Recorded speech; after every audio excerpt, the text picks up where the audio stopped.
The content in this magazine could contain references of topics and difficult subject matter that may be triggering. Please honor yourself, inner knowing, and proceed with whatever help or guidance you feel is intuitively aligned.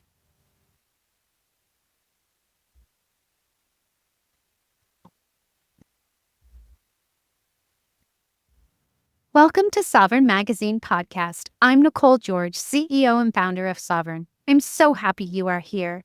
We are the magazine podcast and community guiding 5 million women to their sovereign selves. From heart-led conversations to magical meditations, our inspiring guests will show you how they can help you step into your sovereign self. Are you ready to listen to your inner voice and step into your power?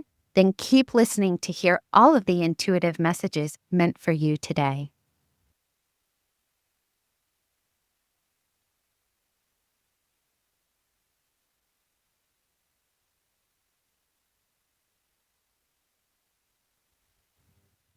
Hello. Today I have the privilege of reconnecting with Chris Melville, Sovereign Magazine's in-house coach. Alongside her transformative coaching sessions and workshops for Sovereign Magazine community, Chris also runs a thriving coaching practice and is a certified rapid transformational therapy practitioner.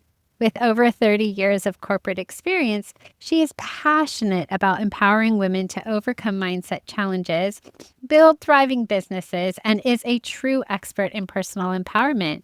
She helps others step boldly into their power. And so, welcome back, Chris. Today doesn't look like Thor's here with us yet. I think he's hiding from the dog. Hello, Nicole. All right. Today we are exploring our May new moon issue, which is seeking material things. And in your article, you don't have to choose purpose over pleasure. You really challenge the narrative that exists, especially in the coaching and healing world, between wanting financial comfort and also maintaining one's depth and purpose and integrity. So why don't you share a little bit more about this subject for us? I'm a service provider. I help people, so it doesn't matter whether I make money or not. You're helping people to have better lives. Why are you not entitled to have a better life? Yes. And until you embrace that idea that I am entitled to this, if you want to live that kind of a lifestyle, go be a Buddhist monk and find the tranquility in the meditation and in being of service for 24/7, right? If you want to live in this world where everybody around you is doing fun things and going out because they've got the money to go out and they're getting takeaways when they're too tired to, or fast food, I guess I should say for you in America, when they're too tired to cook, and you're over here going, oh, I want to help everybody, so I'm only going to charge £25 an hour for my services. Who does that help? It makes you miserable. You're looking at everybody else going, why can't I have that lifestyle? Well, you can't have that lifestyle because you're charging £25 an hour and you're attracting people who can only pay £25 an hour. Yeah. Doesn't mean you can't help them in some way. You might another free program, but get your clients that are paying money so that you can have the lifestyle you want, and you will be happier and you will be more fulfilled and your clients will be happier. And then you will have some free time where maybe you can go off and do pro bono work. You can do that work with the people who really need it that can't afford it. But that does not have to be all that you are. This is starting to sound like a little bit around worthiness and money mindset to me, and the belief that they can't have comfort and pleasure, and that's perhaps canceling out their purpose and integrity, wouldn't you say? I thought you were going to say it started to sound like a rant. But yeah, it's just that. We all get into this business because we want to help people. There will always be people out there that we can't help. There will always be people out there that we can't help. And for me, it might be because they're in victim mindset, or it might be they want the help so badly, but everything around them in their life is total chaos and they cannot find the energy to survive doing the mindset work and ripping themselves down a little bit to build themselves back up. It might be because they can't afford it. And I am not that person who will tell you people can always afford it. when they say, oh, I can't afford it, you can coach them out of that. No, I will never tell somebody to go and get a credit card so that they can put their coaching with me onto a credit card. If we're going to believe that the universe is bringing people to us and the universe is working with us, maybe they're bringing those people to us so that they might get a little bit incentivized and think, oh, maybe I'm going to start saving a little bit of money for this instead of spending money on whatever I'm spending. And then what they're doing is they're learning to prioritize themselves. And then they come back, or they go and find somebody else to work with that's a little bit closer to their price. But what you've done is you've started them on that step to being able to do the work. You've started empowering them. We're not here to fix everybody at the cost of ourselves. Let me put it that way. We're not here to fix everybody at the cost of ourselves. Yeah. I think that one of the things that I see so often is people shrinking or making themselves smaller in order to feel devoted to their work. That if I charge less, people will value me more, right? And it's not necessarily true. And they won't. How many free offers have you signed on to and never showed up to? Because people don't value you because it was free. And whereas when there's a paid offer, people tend to show up because they value that investment. And I'm wondering, like, what do you say to somebody when they're really coming up against something material?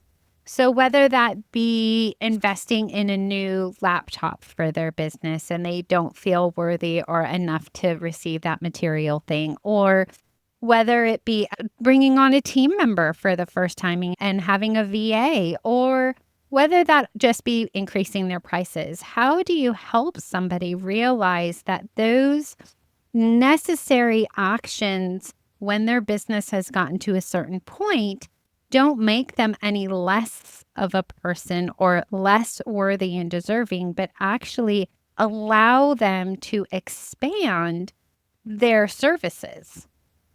I take all decisions back. When clients are kind of struggling with a decision, I strip it all back to this or that. You can do this or you can do that. You can invest in your business by getting a VA or not invest in your business. Those are your choices. And then, okay, so you invest in your business by getting a VA. What would that do? Well, that might free me up for 4 hours a week. And okay, great. What are you going to do with those 4 hours a week? I'm going to go play on Canva and do some new branding. No, you're not. No, you're not. So what are you going to do with those 4 hours a week? I'm going to use those 4 hours a week to go and find clients. I'm going to do revenue generating activity. Or maybe I'll use 3 of those hours to work on finding higher paying clients and servicing them. And then I can use that 1 hour a week to do a 25-pound power hour for somebody who's really desperate. So there is a way of honoring that need to serve people and to help people without doing it to your detriment. Now, what if you don't hire the VA? Oh, I'm going to continue being swamped with all of my work and I'm struggling to find time to do anything. Okay, so where does that get you? If you can't find time to do, you're barely finding time to deal with the clients you've got, where does that leave you with regards to time to go out and find more clients or to reposition your messaging or maybe your offer so that you can attract higher paying clients? And then let's put an emotional attachment to it. What happens if you don't do that? If you don't start bringing in more money? Well, you know what? In 6 months' time, I might have to go and find a job. Well, who does that benefit? How can you help anybody if you're back in corporate and you're working 50-hour weeks and you're too exhausted to even try and run this as a side hustle? It is time to rise. We are being called to stand behind independent voices, movements, and media that refuse to be owned. Sovereign Magazine has never spoken to an advertiser, a corporation, or a billionaire. We are a grassroots movement made for and funded by you. If you are ready to rise, to shatter ceilings, and to stand in your truth, do it with us. It's free. Hit the like button, subscribe, comment, share. Every click helps us reach more people around the globe, ready to remember who they are. Are you coming with us?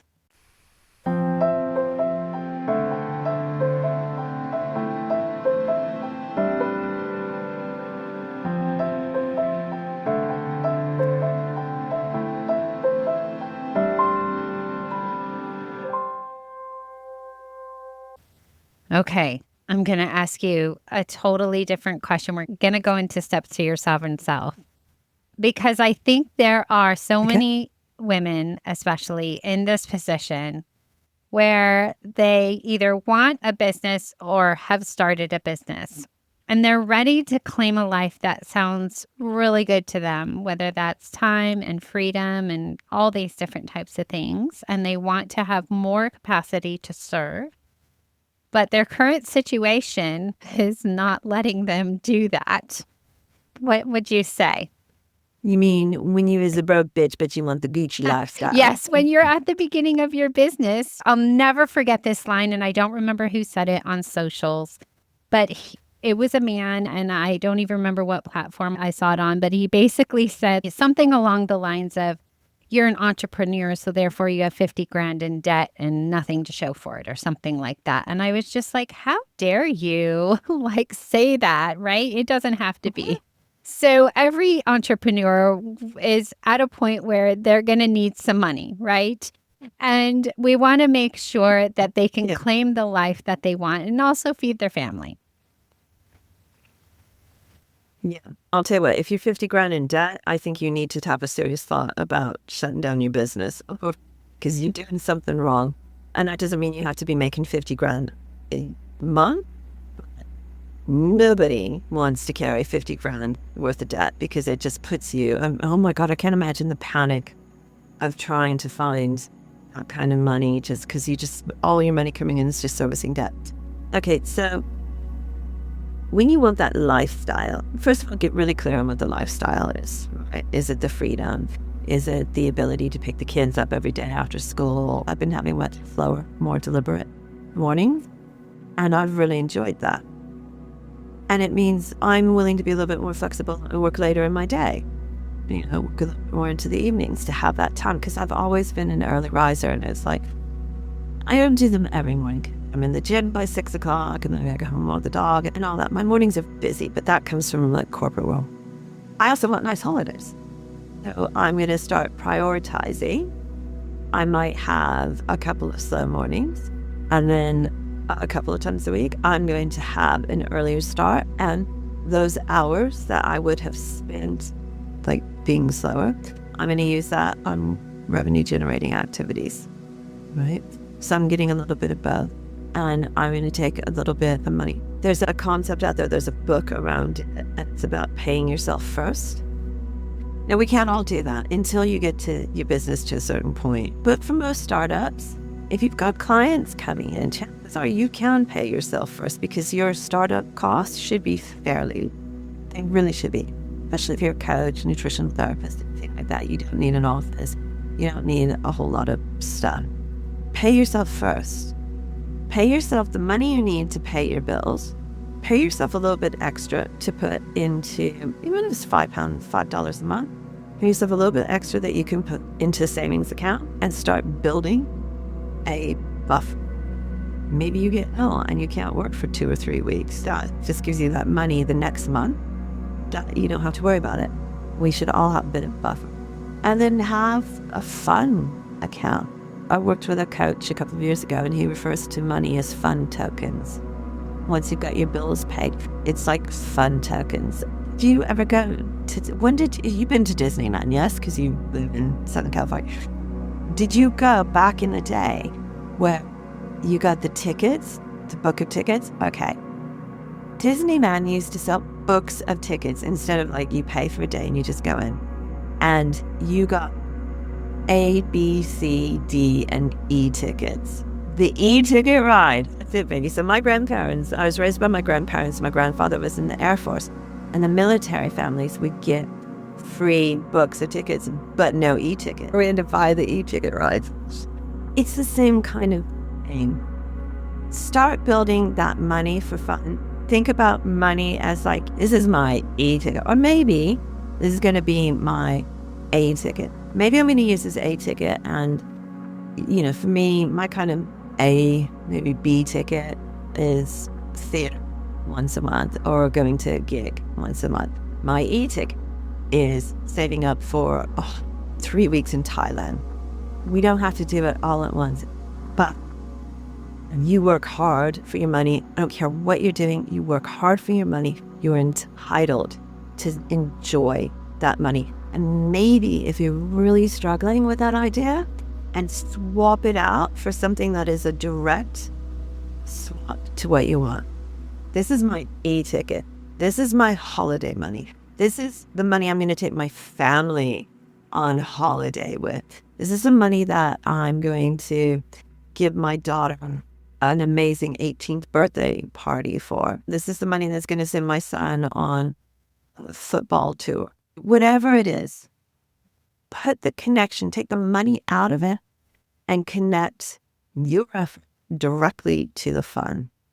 Oh, I love this so much. And yes, I do know about e-ticket rides, although I never experienced them myself. I always heard about them from my dad growing up, and it was a big deal. They would reference e-ticket rides all the time. And I love your idea of putting just $5 or £5 away every single month. It's a little something. My husband and I did this. We wanted a camera way back in the day, probably in the early 2000s, and it was $900. And we saved $20 each per week for however many months. And we saved up for the camera. Now, of course, we don't even use that camera, but it was a really big deal.